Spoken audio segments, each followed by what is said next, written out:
Hi hello నమస్తే. నేను శ్రీకాంత్. మీరు చూస్తున్నది కలకోట్ల వ్లాగ్స్. మన తెలంగాణ ప్రభుత్వం నిరుద్యోగ యువతను దృష్టిలో ఉంచుకొని ఒక కొత్త పథకంతో అయితే ముందుకు రావడం జరిగింది. దీనిలో భాగంగా ఎవరైతే నిరుద్యోగులుగా ఉండి వారికి నైపుణ్యం ఉండి ఖాళీగా నిరుద్యోగులుగా ఉండకూడదనే ఉద్దేశంతో రాజీవ్ యువ వికాసం అనే కొత్త పథకం ప్రవేశపెట్టడం జరిగింది. దానికి సంబంధించిన విధి విధానాలు మరియు అప్లై చేయ విధానం గురించి వివరంగా మాట్లాడుకుందాం. ఈ పథకం తెలంగాణ ప్రభుత్వం ప్రతిష్టాత్మకంగా చేపట్టిన పథకం. దీనిలో భాగంగా ఎవరికో ఒక కమ్యూనిటీ కాకుండా ఎస్సీ, ఎస్టీ, బీసీ, మైనారిటీ మరియు ఈబీసీ, ఈడబ్ల్యూఎస్ కమ్యూనిటీ వారికి బెనిఫిషియరీ జరిగే విధంగా విధి విధానం అయితే ఇష్యూ చేయడం జరిగింది. సంబంధించిన జీవో జిల్లా కలెక్టర్లకు మార్చి 25 తారీఖుకి వెళ్ళడం జరిగింది. దీనికి సంబంధించిన గైడ్లైన్స్ ప్రకారం ఎస్సీ, ఎస్టీ, మైనారిటీ, బీసీ మరియు ఈబీసీ వాళ్ళకు లబ్ధి పొందే విధంగా ఇవ్వడం అయితే జరిగింది. దీని ఫండింగ్ ప్యాటర్న్ వచ్చేసి 50,000 నుండి 4 లక్షల వరకు అయితే ఇవ్వడం జరిగింది. యూనిట్ కాస్ట్ 50,000 ఉంటే 100% సబ్సిడీ, 50,000 నుంచి ₹1,00,000 ఉంటే 90% సబ్సిడీ మరియు 10% బ్యాంక్ లోను, ₹1,00,000 నుండి 2 లక్షలు ఉంటే 80% సబ్సిడీ మరియు 20% బ్యాంక్ లోను, 2 లక్షల నుంచి 4 లక్షల వరకు అయితే 70% సబ్సిడీ మరియు 30% బ్యాంక్ లోన్గా ఇవ్వడం జరుగుతుంది. నిరుపేద కుటుంబాలకు సంబంధించింది అయితే సబ్సిడీ ₹1,00,000లో 90% సబ్సిడీ వరకు ఇవ్వడం జరుగుతుంది. మైనర్ ఇరిగేషన్ అనగా వ్యవసాయ రంగానికి సంబంధించిన పథకాలకైతే 100% సబ్సిడీ ఇవ్వడం జరుగుతుంది. ఇంతకుముందు అయితే ఇంత పర్సెంటేజ్ సబ్సిడీ ఎప్పుడైతే ఇవ్వడం అయితే జరగలేదు. ఫస్ట్ టైం 70% నుండి 100% వరకు సబ్సిడీ అయితే ఇవ్వడం జరుగుతుంది. దీని ఎలిజిబిలిటీ క్రైటీరియా వచ్చేసి గ్రామీణ ప్రాంతాల్లో అయితే ఆదాయం 1,50,000 వరకు ఉండాలి మరియు పట్టణ ప్రాంతాల్లో అయితే 2 లక్షల వరకు ఉండాలి. దీని ప్రకారం అప్లై చేసేటప్పుడు రేషన్ కార్డు ఒకవేళ లేనట్టయితే ఇన్కమ్ సర్టిఫికేట్తో మీ సేవలో ఇది అప్లికేషన్ అయితే చేయడం అయితే చేయవచ్చు. దీని ఏజ్ లిమిట్ వచ్చేసి 21 నుండి 55 సంవత్సరాలు. పట్టణ నాన్ అగ్రికల్చర్ స్కీమ్లలో 21 నుండి 60 సంవత్సరాలు అగ్రికల్చర్ స్కీమ్లను అయితే సెక్టార్లను అయితే ఇవ్వడం జరిగింది. డాక్యుమెంట్స్ వచ్చేసి ఆధార్ కార్డ్, రేషన్ కార్డ్ లేదా income certificate, caste certificate, permanent driving licence. ఒకవేళ వాహనాలకు సంబంధించిన స్కీమ్ ఏదైనా తీసుకోవాలనుకుంటే పర్మనెంట్ డ్రైవింగ్ లైసెన్స్ ఉండాలి. పట్టాదారు పాస్బుక్ అయితే మైనర్ ఇరిగేషన్ సంబంధించిన స్కీమ్లకు అయితే పట్టాదారు పాస్బుక్, సదరం సర్టిఫికేట్. ఒకవేళ ఫిజికల్లీ డిసేబుల్డ్ పర్సన్స్ అయితే సదరం సర్టిఫికేట్, పాస్పోర్ట్ సైజ్ ఫోటో. నిరుపేద కుటుంబాలకు సంబంధించిన వాళ్ళు అయితే మండల కమిటీ సర్టిఫై చేసి అయితే ఉండాలి. ఇంకా కండిషన్స్ వచ్చేసి ఒక కుటుంబంలో ఒక్కరికి మాత్రమే అర్హత అయితే కలిగి ఉంటుంది మరియు వాళ్ళు గడిచిన 5 సంవత్సరాలలో ఎటువంటి ప్రభుత్వానికి సంబంధించిన స్కీమ్లలో లబ్ధి పొంది ఉండకూడదు. మరియు ఇందులో స్త్రీలకు వచ్చేసి 25% అయితే 25% రిజర్వేషన్ అయితే కేటాయించడం జరిగింది. పర్టికులర్గా సింగిల్ మరియు వీడోస్కి అయితే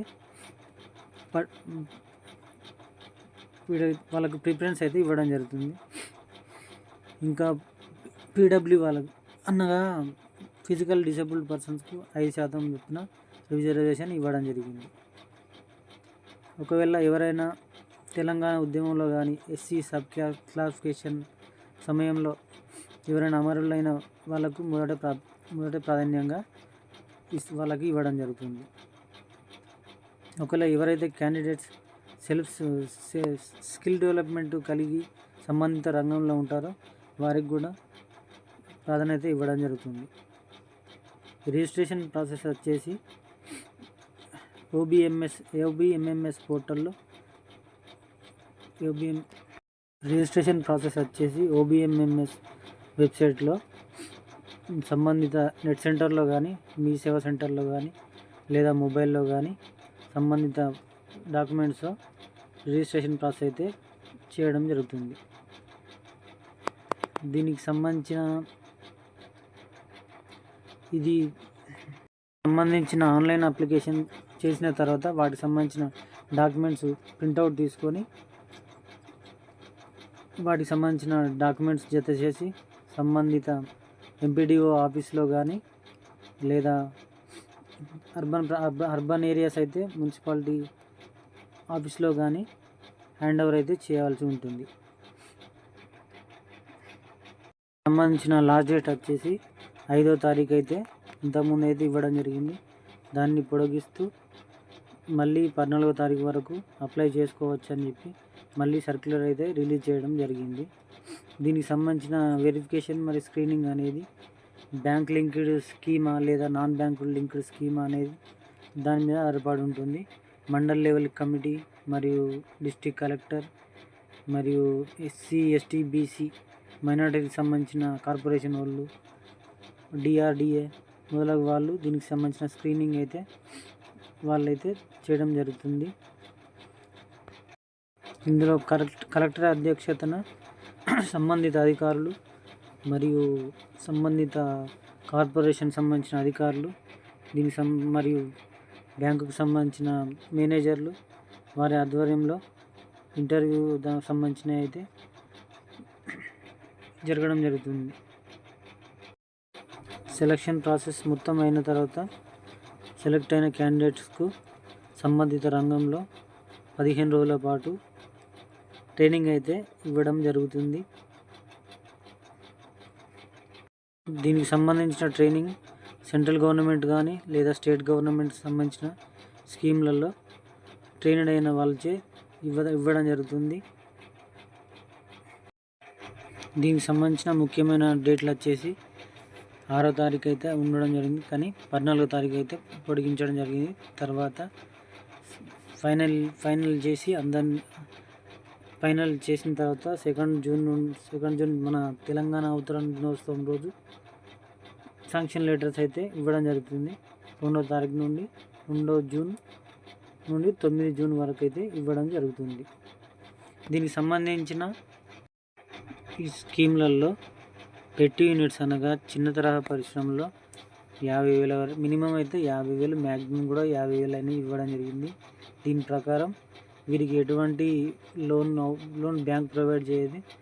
100% సబ్సిడీతో 50,000 వరకు వీరికి పథకం లభిస్తుంది. దీంట్లో ముఖ్యంగా చిన్న తరహా పరిశ్రమలు అయితే ఉండడం జరిగింది. చిన్న cycle repair, electric motor repair మరియు బ్యాంగిల్ స్టోర్ ఇవ్వడం అయితే జరిగింది. నెక్స్ట్ వచ్చేసి మైనర్ ఇరిగేషన్ అనగా ఎవరికైతే సొంత భూములు ఉండి దానికి బావులు కానీ లేదా ఓపెన్ బావులు కానీ ఇంకా కొన్ని నీటిపారుదలకు సంబంధించిన వారికి అయితే ₹1,00,000 వరకు అయితే ఇవ్వడం జరిగింది. దీనిలో 10% లోనుగా 90% సబ్సిడీగా అయితే ఇవ్వడం అయితే జరుగుతుంది. యానిమల్ హస్బెండరీ దీని ప్రకారం పశువుల పెంపకం మీద కూడా ₹1,00,000 వరకు అయితే లోన్ ఇవ్వడం జరుగుతుంది. దీంట్లో కూడా 10% బ్యాంక్ లోన్గా 90% సబ్సిడీగా అయితే లభిస్తుంది. మిగతా వచ్చేసి అగ్రో బేస్డ్ యూనిట్స్ దీంట్లో 2 లక్షల నుండి 3 లక్షల వరకు అయితే ఇవ్వడం అయితే జరుగుతుంది. ఇందులో 30%, 20% అగ్రో బేస్డ్ యూనిట్స్లో 2 లక్షల నుండి 3 లక్షల వరకు మరియు 4 లక్షల వరకు కూడా ఉంది. 2 లక్షల వరకు అయితే 20% బ్యాంక్ లోన్గా లభిస్తుంది. మిగతాది ISB sector, industrial service business అనగా వాణిజ్యం మరియు వ్యాపార రంగం. ఈ పథకం కింద 1,00,000 నుండి 3 లక్షలు మరియు 4 లక్షల వరకు కొన్ని పథకాలలో కొన్ని స్కీమ్లకు 4 లక్షల వరకు కూడా ఉంది. దీంట్లో కూడా 1,00,000 నుండి 10%, 2 లక్షల నుండి 20%, 3 లక్షల నుండి 30%గా లోన్ లోన్ ఇవ్వడం అయితే జరుగుతుంది, మిగతాది సబ్సిడీ కింద పొందడం అయితే జరుగుతుంది. మిగతా వచ్చేసి ట్రాన్స్పోర్ట్ యూనిట్లో 1,00,000 నుండి 4 లక్షల వరకు అయితే ఇవ్వడం అయితే జరుగుతుంది.